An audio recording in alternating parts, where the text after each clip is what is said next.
de la venida de Jesús, ya después que vino, dice, Dios no tiene ningún pueblo ni ninguna persona favorita. Eso era una galletada para los judíos y una esperanza para nosotros, porque el pueblo de judíos pensaba que Jesús, el Mesías, era solo para ellos. Y que venga la palabra y diga, no hay distinción de personas, no hay favoritismo. Segundo, en esto también es algo muy importante para los que creemos en Jesús. Dios no tiene distinción. Para Él todos somos iguales. Escuche bien eso, porque hay muchos cristianos que Dios nos va a dar duro, porque pensamos que por ser católico o por ser evangélico o por ser esto tenemos la predilección de Dios, o porque somos dominicanos y no haitianos estamos más salvos. Dios no tiene raza, ni lengua, ni nación. Para Él todos somos sus hijos, dice la palabra. Ahora, no es lo mismo un hijo lejos que un hijo cerca. Eso hay que tenerlo claro. Dios no hace distinción, Él no hace distinción.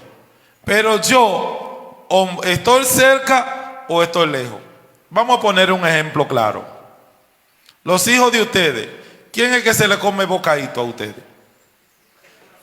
El que está, es el añoñado, es el que recibe todo de usted porque está cerca. Ahí tú dices, Dios no hace distinción, pero usted que está cerca de Dios, usted recibe todas las bendiciones. Y de ahí uno podría decir, Dios no me rechaza, Dios no rechaza a aquel y escoge a aquel. Todos para Él somos, pero yo tengo que estar cerca para recibir toda la bendición. Entiéndase que aunque Dios no hace distinción, el que hace la distinción soy yo. Y hago la diferencia. O estoy lejos de Dios o estoy cerca de Dios. No sé si quizá para otra persona no entiende lo que ha evocado. Pero para nosotros, los que somos del campo, los que nos criamos en la falda de mamá y de papá, que sabemos que un bocado es que los viejos, al que está ahí cerca, le deja un pedacito, un huesito untado de carne, que le deja el último chin de arroz bien untado. Es como el añoñado que recibe el último chin de papá. Yo no sé si ustedes tuvieron la certeza, pero cuando mi mamá salía y llegaba un poco tarde, ya todito habíamos comido. Y cuando ella llegaba, ella comenzaba a comer y a cada uno le daba su chin. Pero los que estaban ahí, el que no estaba, se quedaba. Entonces el bocado es ese, como ese último chin, que le hace tan bien a uno porque lo hace dependiente de su papá, como que lo hace tan cercano. Y eso es lo que hace Dios con el que está cercano. Con el que está cercano. Dios no rechaza a nadie. Para Él negro y blanco es lo mismo, judío y griego. Pero el que está cerca recibe más bendiciones, recibe todo. Ustedes mismos saben de eso, porque los hijos que están por allá, usted no tiene que comprarle ni ropa, no tiene que comprarle comida, no tiene que estar atento a él o a ella, porque son ya independientes. Pero el que está ahí al lado suyo, cualquier 5 pesos que se pierdan, ya di que 5 pesos eso no existe, porque ¿qué son 5 pesos? Cualquiera 100 pesos que se pierden a él que le cae. Cualquier ropa que llega, pero a mi hijo le falta un poloche, usted está atento. Mira, fulano no ha comido. Pues así es Dios. No tiene distinción, pero con los que están cerca, Dios se gloría y lo bendice mucho más. Ahora, ¿qué nos corresponde a nosotros? Estar cerca de Dios. Estar cerca. Porque lejos no hay bendición. No hay esa ñoñería de Dios con nosotros. Dios ama al que está cerca. Ama al que está lejos también. Pero el que está cerca es el que recibe ese amor. El que está cerca es el que recibe ese amor. Dios no hace distinción. Mira cómo lo dice la palabra. Está claro que Dios no hace distinción. Acepta al que teme y practica la justicia, sea de la nación que sea. Sea de la nación que sea. ¿Por qué entonces nosotros vivimos rechazándonos? Por el color de piel, por los bienes que tenemos, porque vivimos de tal manera. Eso no es de Dios. No es de Dios que vivamos rechazándonos y queriendo como tener preferencia con los que están cerca. No, no. Para Dios no hay distinción de la nación que sea. Y decía ahorita cuando comencé diciendo, Dios nos va a pedir cuenta lo que creemos en su palabra, que vivimos rechazándonos y peleándonos y discutiendo por la misma palabra. Eso no es de Dios. Y a todos los que creemos en Dios, esto es un mensaje claro también. La palabra, en vez de dividirnos y crear odio entre nosotros, debería crear mucho más amor y unidad para rescatar a los que no andan en Dios. Amén. Así, hay que decirlo claro. Aunque usted no sea católico, mi deber es demostrarle que en mi corazón está el amor de Dios. Y no, usted está condenado, usted es de otra iglesia. Caramba, es el mismo evangelio, es la misma salvación. Yo siempre digo, cuando lleguemos al cielo y usted y yo vivimos rechazándonos, y allá usted me encuentra a mí, ¿qué usted va a hacer? ¿O qué voy a hacer yo si yo vivo rechazándolo a usted y usted llegó primero que yo allá? ¿Qué yo voy a hacer cuando lo vea usted allá con Dios? ¿Me voy a ir para el infierno? Porque yo nunca lo he aceptado. Tengan cuenta, si a usted el evangelio de Cristo lo crea, o ustedes creen que son más importantes que los demás, o están más salvos que los demás, no es así. El evangelio de Cristo debe hacernos más humildes, con más amor, con más unidad. Yo no sé ustedes, pero yo tengo familias cercanas que son de otra iglesia. Y cuando ellos van a discutir del evangelio, yo les digo, váyase para allá. El evangelio no se hizo para discutir, sino para vivirlo. Aunque tengo que defender mi iglesia, aunque tengo que defender mi evangelio, usted y yo no tenemos que ser ni enemigos, ni pelear. Y para discutir se necesitan, y yo no estoy para eso. Yo estoy para vivir el evangelio y demostrarte que en mi corazón está el Señor. Y si tú crees eso, tú nunca vas a tener discusión con nadie por la palabra de Dios.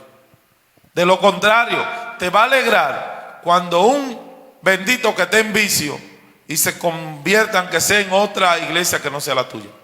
Te va a alegrar. Porque para que anden en vicio, robando, matando, yo prefiero 3000 veces que vayan leyendo el evangelio aunque no sea en mi iglesia. Oiga, cuánta gente que eran ladrones y drogadictos y hoy dan testimonio de que Dios tocó su vida y son distintos. Ahora, el deseo de uno es que esté con uno en la misma fe, pero si no, si encontró al Señor por otro medio, hay que alegrarse y felicitarlo y decirle, sigue para adelante mi hijo, no abandone el evangelio. Recuerdo a mi hermano evangélico de otra iglesia, y un día nos juntamos. Él casi no nos juntamos porque él dejó el evangelio y anda en la calle. Y un día, pues nos juntamos y yo le dije: hermanito, ¿por qué tú dejaste la palabra? Él era de otra iglesia. ¿Por qué tú te metes ahora en vicio de nuevo? Ah, es que hay cosas malas, digo yo, y allá no hay más. Allá en el mundo, en el vicio, en los gallos, ahí no, ahí son todos santos. Vuelve a la palabra. Yo lo decía, vuelve a la palabra, aunque no sea de mi iglesia, porque es que tú estás viviendo leyendo la palabra. Bendito sea Dios. Aunque no sea mi iglesia, yo prefiero que esté leyendo el evangelio día y noche, que con la palabra tenga respuesta y tenga paz, porque al final la da. No podemos entrar en esa discusión diaria de vivir matándonos por la palabra, porque eso Dios a todos nos va a jalar, nos va a exigir. ¿Por qué lo hacen? Si la palabra es amor, si la palabra de Dios es unidad, si la palabra de Dios es salvación. Esto es claro. Hoy, en el día del bautismo del Señor, digo esto porque Dios no hace distinción con nadie. El evangelio nos presenta una diferencia del bautismo. Nos presenta el bautismo de Juan como el bautismo del agua, y nos presenta a Jesús como el bautizo del Espíritu. Este bautizo de Juan hay que tener bien claro. Dice: yo le bautizo con agua, pero viene uno detrás de mí que le bautizará con Espíritu Santo y fuego. Juan, ¿dónde bautizaba? En el río Jordán. Y todas las personas adultas iban. ¿Por qué se bautizaban con Juan? ¿Y por qué Jesús se bautizó adulto? Eso hay que tenerlo claro por alguna respuesta que alguna gente nos pide. Primero, Juan bautizaba para preparar la venida de Jesús. Para preparar, para que Jesús encontrara un pueblo dispuesto, preparado, convertido. Y la conversión es para adultos, persona consciente. Entonces Juan estaba bautizando a adultos nada más. Segundo, Jesús se bautizó adulto también porque cuando Jesús nació no existía el bautizo. Juan fue el primero en bautizar, y Juan le llevaba 6 meses a Jesús. Cuando Jesús se bautiza adulto, Juan también era adulto ya. Y Juan estaba recientemente preparando. Se dice que Juan duró entre 1 año y medio a 2 años bautizando nada más. Y Jesús ya tenía unos 30 años casi de edad cuando comenzó a bautizar a Juan. Entonces, no era posible que Jesús se bautizara porque no existía bautizo, ni existía ni siquiera para los pequeños. Y esto hay que tenerlo claro. Cuando comienza a bautizar a los niños, que hoy no es bautizo de niños, pero hay que decirlo. ¿Cuándo comienza a bautizar ese niño? Después de Jesús, después que ya no era el bautizo de Juan, porque él le bautizará con el Espíritu Santo, no dice con agua. Para la iglesia, el bautizo con agua, el agua es solo simbólico. El agua es simbólica. Es el Espíritu Santo lo que es importante para aquellos que se bautizan. Ya no es el agua. Para Juan era el agua, y por eso solo con agua. Para Jesús era el Espíritu, y por eso a usted se le echa un chin, un poquito, no importa la cantidad, porque eso es simbólico. El agua, que significa purificación, con el agua se lava, con el agua se da vida. Entonces nosotros usamos el agua como ese signo de vida nueva, de gracia, pero no es el agua. es el Espíritu. Y a usted, aunque vuelvan a echarle mucha agua, ya usted está bautizado con Espíritu, que nadie se lo saca. Hay mucha gente que viene y se bautiza y después vuelve a bautizarse de sinvergüenza. Porque ¿quién saca el Espíritu Santo? ¿Quién lo saca? Nadie. Nadie. Usted está relajando con la gracia de Dios. Para un católico el bautizo es algo muy importante. Y por ser muy importante, usted no puede relajar con eso. Es tan así que el libro de San Juan, en el capítulo 3, nos dice: quien se salve tiene que nacer de nuevo por el agua y por el Espíritu para poder salvarse. Y la iglesia asume esto como una realidad muy grande, saber que el bautismo nos da la vida nueva en Cristo, nos hace hijos de Dios, que nada es más importante. Y eso ninguna agua lo puede sacar, ni lo puede cambiar. Por eso la iglesia no te bautiza en el río como Juan, sino que te bautiza en toda parte.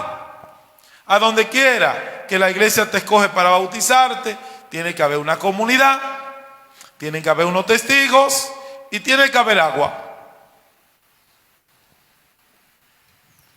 Yo no sé ustedes, pero yo he bautizado en piscina.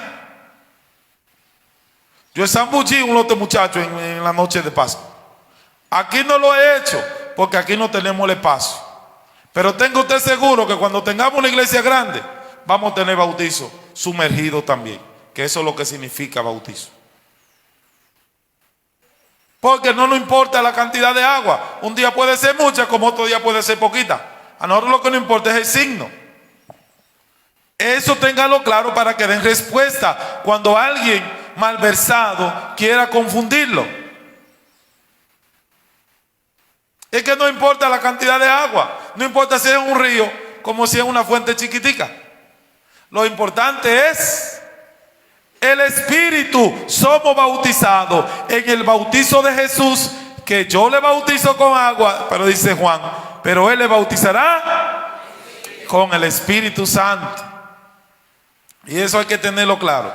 Y Juan también en esta palabra nos dice: yo soy muy pequeño delante de Él. Cuando Jesús no bautizó a nadie. Miren qué cosa. Jesús no bautizó ni una persona, pero le dio el Espíritu a sus discípulos y lo envió.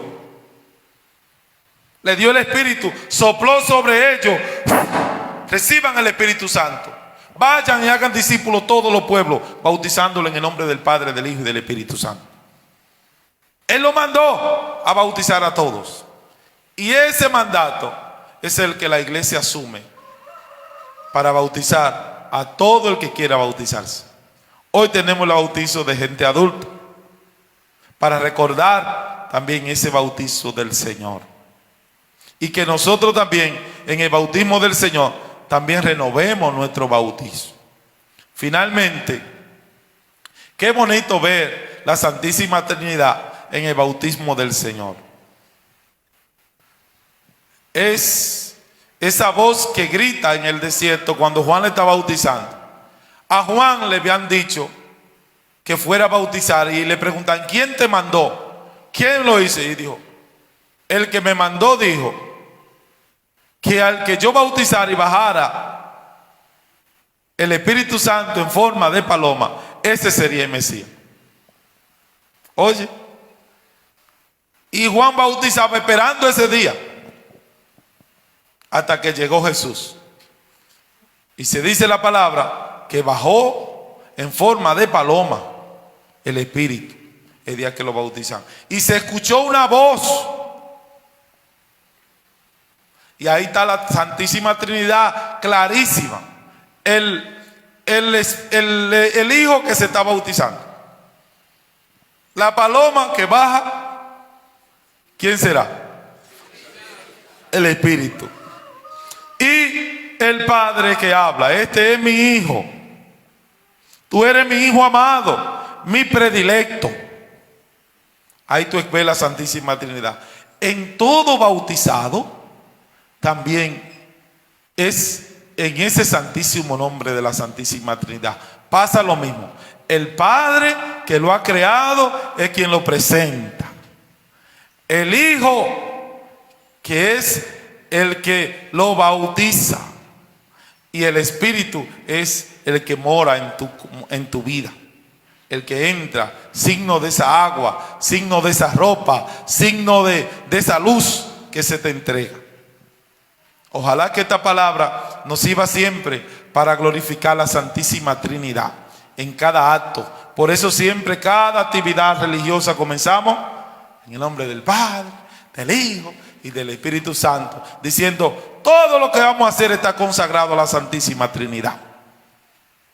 Pues pidamos a Dios que en este día esta Santísima Trinidad esté sobre nosotros. Nos dé la fuerza, el valor, la gracia de agradar a ese Dios trino, que es uno, un único Dios en tres naturalezas, un único Dios en tres personas y una sola misma naturaleza. Que el Señor nos bendiga y nos dé la fuerza para ser testigos de nuestro bautismo. Dios no nos da un bautizo para que lo tiremos ni para que lo dejemos abandonado. Nos da un bautizo para ser sus hijos y para perdonar nuestros pecados. Que el Señor nos bendiga en el nombre del Padre, del Hijo y del Espíritu Santo. Amén.